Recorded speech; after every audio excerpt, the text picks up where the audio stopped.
स्वागत है दोस्तों आप लोगों का इस क्लास में। वेलकम।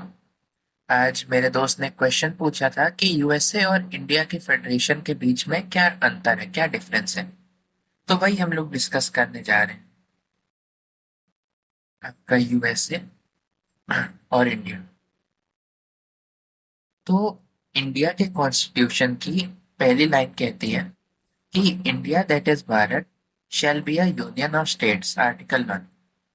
तो इसमें फेडरेशन टर्म का मेंशन नहीं हुआ है कहीं, लेकिन क्योंकि यूनियन ऑफ स्टेट्स का मेंशन हुआ है और इसका अगर आप हिस्टोरिकल स्ट्रक्चर देखेंगे कि जब मुगल डायनेस्टी को फाइनली खत्म करा जाता है 1857 में, फिर आपका 1858 में क्वींस प्रोक्लेमेशन आता है जिसमें क्वीन कहती है कि अब भारत जो ब्रिटिश जितना स्ट्रक्चर अभी तक दे चुके हैं और जो पहले मुगल का था, ब्रिटिश ने चेंजेस करे थे कई, और जो अब इसका लॉ का स्ट्रक्चर है, जो ब्यूरोक्रेटिक स्ट्रक्चर है और एजुकेशनल और आपका जुडिशियल स्ट्रक्चर है, वो अब आपकी पूरी टेरिटरी इंडिया की क्वीन के अंडर है। 1947 में फिर इंडियन इंडिपेंडेंस होता है, इंडिया इंडिपेंडेंस ले लेती है। कैसे आपकी वो हम लोग अलग वीडियो में देख लेंगे। 1858 1885 में आपका इंडियन नेशनल कांग्रेस बनती है और तब से हम लोग फॉर्मली कहते हैं कि आपका इंडिपेंडेंस मूवमेंट चला। इससे पहले भी कई रिबेलियंस हुए और कई सोशल आपका रिलीजियस मूवमेंट्स भी चले, सोशल मूवमेंट्स भी चले।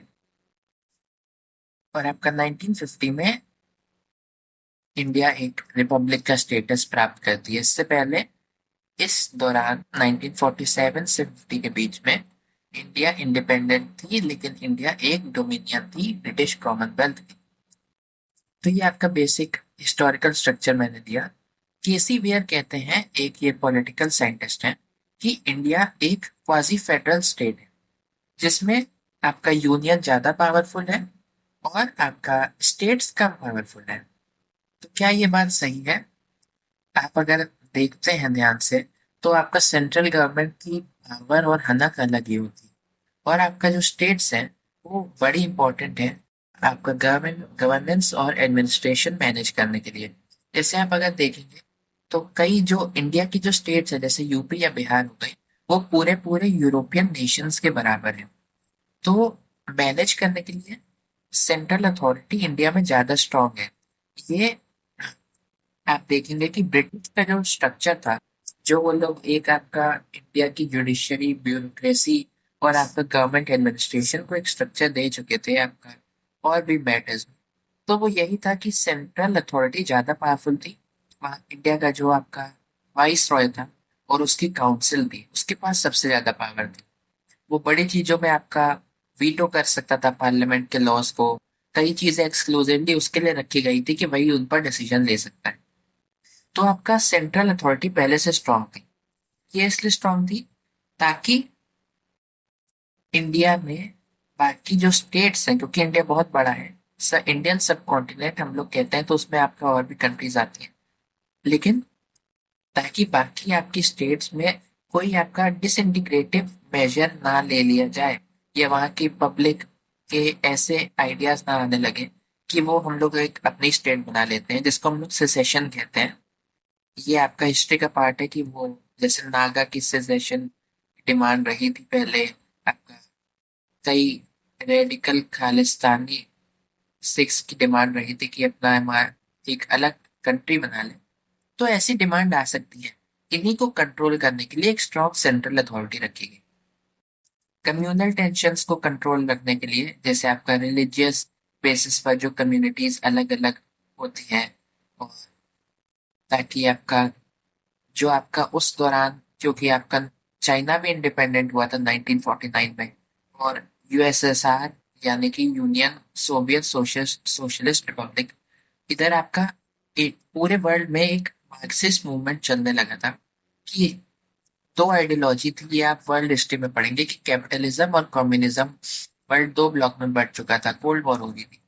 तो इंडिया में भी ऐसी बड़ी टेंडेंसी रही, मार्क्सिज्म काफी, सोशलिज्म सोशलिज्म आपका थोड़ा लाइटर नोट पर हो जाता है, जो सोसाइटी के आपका वेलफेयर के लिए आप कह सकते हैं एडवोकेट करता है। लेकिन मार्क्सिज्म और कम्युनिज्म आपको थोड़ा एक्सट्रीम हो जाते हैं और ये कहते हैं कि एक पूरा रेवोल्यूशन होना चाहिए जिसमें गवर्नमेंट ही आप हटा दो। और डेमोक्रेसी और पार्लियामेंट्री डेमोक्रेसी को ये लोग बिल्कुल सपोर्ट नहीं करते। तो ये आपका कई जगह दिखता है, मैं तेलंगाना में दिखता है, मद्रास में, आपका केरल में दिखता है, मैसूर में दिखता है, और आपका वेस्ट बंगाल में दिखता है, और आपका वहाँ ही नक्सल बड़ी एरिया में आपको दिखता है, वहीं से नक्सल शब्द चालू होता है यूज होना ऐसे कम्युनिस्ट रेडिकल्स के लिए। तो ये हम लोग ज्यादा अलग नहीं जाएंगे, लेकिन इस वजह से सेंट्रल अथॉरिटी स्ट्रांग रही और इंडिया एक क्वाजी फेडरल स्ट्रक्चर पर आया। यूएसए का जो फेडरेशन का स्ट्रक्चर है वो आपका ऐसा है कि यूएसए की हिस्ट्री में पहले वो ब्रिटिश कॉलोनी रह चुकी थी। क्रिस्टोफर कोलंबस ने आपका सेल करी थी, वो इंडिया ढूंढ रहा था लेकिन गलती से यूएसए पहुंच गया था। तो यूएसए पहुंचने के बाद बीच में और भी ब्रिटिशर्स आए और वहां अपनी कॉलोनीज बसा ली। तो आप लोग ये पढ़ भी चुके होंगे कि इन्होंने कहा था नो टैक्सेशन विदाउट रिप्रेजेंटेशन। और कई चीज थी कि अब जो आपका नॉर्थ अमेरिका में यूएसए का पार्ट था, ये आपका काफी हद तक नेटिव अमेरिकन मार दिए गए थे, और आपका अफ्रीकन पीपल ला दिए गए थे इधर स्लेव्स के फॉर्म में, ताकि वो प्लांटेशंस पर काम करें, फार्मिंग। और ताकि जो आप प्लांटेशन में आपकी रबर प्लांटेशन हो सकती है, रबड़ और चाहिए या कुछ और चाहिए, तो इधर की पॉपुलेशन आपकी एक मिक्स्ड कॉल्डन जैसी हो गई थी। आपकी अफ्रीकन भी थी, नेटिव अमेरिकन बहुत कम थे, वाइट अमेरिकन थे, फ्रांसीसी भी होंगे। और तो इन्होंने अपना इंडिपेंडेंस लिया आपका कुछ 1770 के बाद, और ना एक फेडरेशन बनाई। इनका फेडरेशन का स्ट्रक्चर अलग रहा इनके हिस्टोरिकल और सोशियो इकोनॉमिक कल्चरल कंडीशन के कारण। तो यूएसए में आपको एक थोड़ा फेडरेशन का ऐसा स्ट्रक्चर मिलता है जिधर आपके यूनियन उतना ही पावरफुल है जितनी स्टेट्स, और एक दूसरे से ज्यादा नहीं। इधर हर स्टेट का अलग कॉन्स्टिट्यूशन है, 50 स्टेट्स हैं, और यूनियन का अलग कॉन्स्टिट्यूशन है। अमेंडमेंट्स बहुत कम हुए हैं मेन कॉन्स्टिट्यूशन में। इंडिया में आप देखेंगे कि एक कॉन्स्टिट्यूशन में ही यूनियन और स्टेट्स की सारी पावर दी है, तभी ये वर्ल्ड का लार्जेस्ट कॉन्स्टिट्यूशन है। और इसमें बहुत सारे 105 106वां अमेंडमेंट शायद लेटेस्ट था वो हो चुका है। ये आप देखिएगा कि कौन कौन से अमेंडमेंट्स में क्या होता है।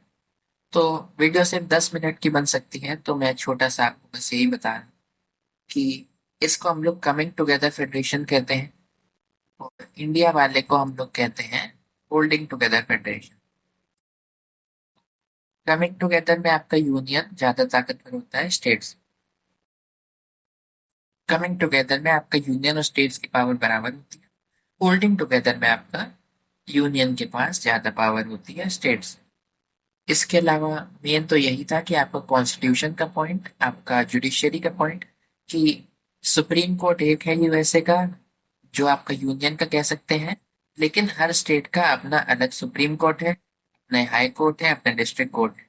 वहाँ के कोर्ट सर्किट कोर्ट होते हैं, वहाँ का थोड़ा अलग स्ट्रक्चर है, तो वो भी आपको थोड़ा बहुत पता होगा। प्रेसिडेंशियल सिस्टम आप देखेंगे कि वहाँ प्रेसिडेंट है, प्राइम मिनिस्टर नहीं। प्रेसिडेंट बहुत पावरफुल है, वर्ल्ड की आप कह सकते हैं सबसे पावरफुल पोजीशन इसी के पास है, क्योंकि यूएसए काफी स्ट्रांग है और ग्लोबली काफी इंपॉर्टेंट है।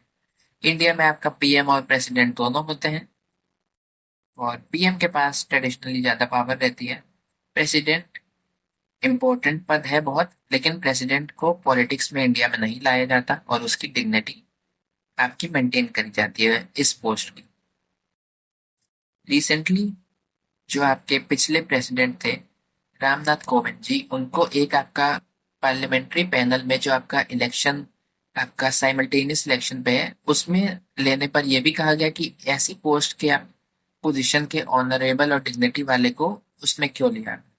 तो चलिए आज के लिए इतना काफी है, हम लोग अगली वीडियो में मिलेंगे। Thank you.